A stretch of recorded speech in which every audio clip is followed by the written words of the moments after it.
Don't let her go around it. Don't let her go. Yes. Now turn her back towards it. There you go. Yep. Now left.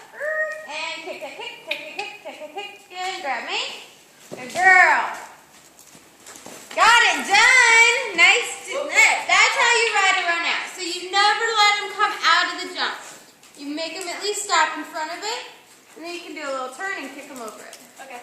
You don't want to do that at 2-6. You want to give them a little more space, but at this height you can do that. Now she knows it's there. Good. And because she needs. Go ahead and canter in. Okay. Canter in, it'll work out for 2 strikes. Okay.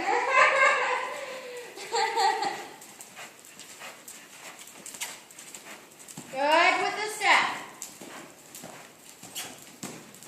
I like your decision. She didn't agree. You're like, go for the long spot. And she's like, I don't know about that. Good. Keep this step coming through. Heels down, calf on.